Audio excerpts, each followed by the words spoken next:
Fala pessoal, tudo bem?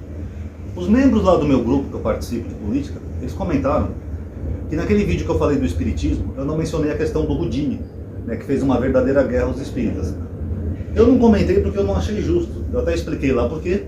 Aí a Sheila pediu para mim fazer um vídeo, que também é justo que as pessoas saibam por que eu omiti isso aí do vídeo, tá bom? Lembrando que quem puder já deixa um like, um joinha, isso aí vai estar ajudando a atividade do canal. Então o que acontece, pessoal? Eu vou contar primeiro resumidamente aqui para vocês a história de Houdini. Houdini era um ilusionista, ele era judeu, ele era filho de um rabino. Eu não lembro de que país que o Houdini era, mas era do leste europeu, não lembro se era Ucrânia, Polônia, um daqueles países do leste europeu. E o pai dele era um rabino meio fracassado, né? Porque o pai dele foi para a América, mas o pai dele não sabia falar inglês. Então o pai dele foi removido, né, de ser chefe lá da comunidade, da sinagoga, justamente por isso, pela dificuldade linguística. E o Houdini se tornou um ilusionista, ele fazia ilusões, truque de mágica, essas coisas, um dos maiores do mundo da época, né? Tanto que o nome dele é referência até hoje. E o Houdini, na vida pessoal dele, ele gostava muito, muito da mãe dele, sabe? Ele tinha muito carinho pela mãe dele, sabe? Ele não suportava ficar sem a mãe dele. E o Houdini, em dado momento, a mãe dele faleceu. É uma coisa natural da vida, né? Os pais partirem antes dos filhos. O Houdini não aceitou a perda da mãe dele, sabe? Ele ficou deprimido, ele ficou bebendo, ele ficou numa fossa danada. E, naquela época, nos Estados Unidos, começou a ter um fenômeno que era muito interessante. A popularização do espiritismo. O espiritismo começa lá na França com Allan Kardec, mas aí nos Estados Unidos começa a surgir grupos que fazem sessões espíritas. Então é nessa mesma época, nesse contexto, que surge inclusive aquela tábua Ouija. Aquela tábua Ouija era um brinquedo, para quem não sabe, era vendida em qualquer loja e tal, e os espíritas usavam, né, para fazer aquele truque, pegar uma pedrinha, ou aquele objeto lá que se movia, ou um copo, sei lá, e ficar se movendo. O Houdini, ele era um grande ilusionista. Os truques deles pareciam tão reais que o criador do Sherlock Holmes achava que ele tinha poderes paranormais. E foi o criador do Sherlock Holmes, eu não vou lembrar agora de cabeça o nome dele, aquele escritor britânico, que achava que o Houdini tinha poderes paranormais. É ele que apresenta o Houdini para esses movimentos espíritas, porque ele viu que o Houdini estava sofrendo muito pela perda da mãe. Então ele fala, você pode procurar um espírita, quem sabe você consegue se comunicar com a sua mãe. Aí ele vai numa sessão lá espírita, onde tem uma suposta médium, e a médium traz uma mensagem da mãe dele para ele. Aí ele acha estranho duas coisas. Primeiro, que era o aniversário dele. A mãe dele jamais esqueceria o aniversário dele. Segundo, a médium que estava lá supostamente incorporando o espírito da mãe dele, ela estava falando inglês.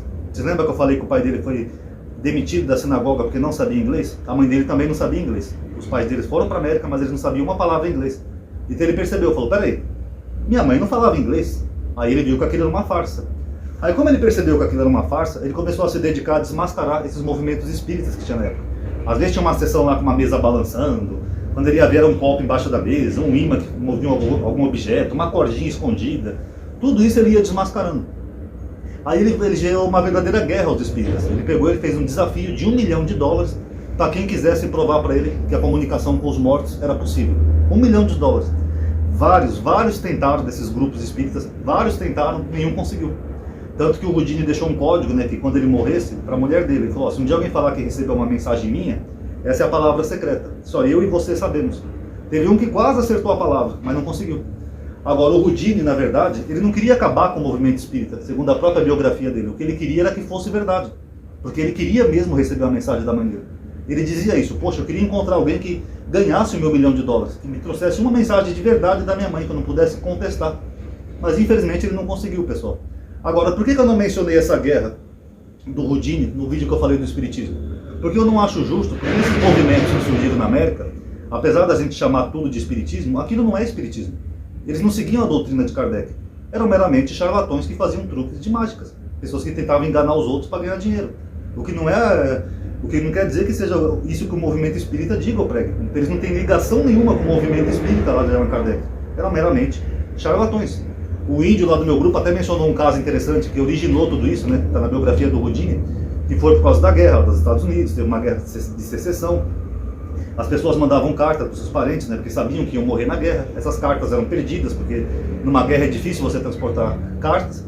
Aí depois alguém achava essas cartas, fingia que a pessoa escreveu depois de morta. Então tem todo um contexto por trás de charlatões, mas não quer dizer que eram espíritas. Na verdade o espiritismo fala que todo mundo é médium, mas nem todo mundo tem o mesmo dom de mediunidade. Tem pessoas que às vezes têm mais mediunidade, tem pessoas que têm menos mediunidade, a pessoa tem que desenvolver. É isso que a doutrina espírita fala.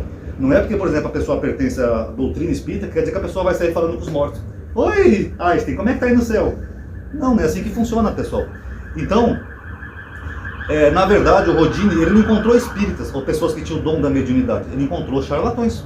A verdade é essa. Então eu não acho justo associar esses charlatões ao espiritismo que não prega essas coisas. Na verdade, se o Rodini tivesse, por exemplo, por uma breve sorte do destino, ter encontrado, por exemplo, um Chico Xavier, talvez o Chico Xavier tivesse conseguido convencer ele e provavelmente o Chico Xavier não ia aceitar o dinheiro dele. Porque o Chico Xavier vendeu milhões e milhões em livros e nunca ficou com nem um centavo. Ele deu tudo para caridade.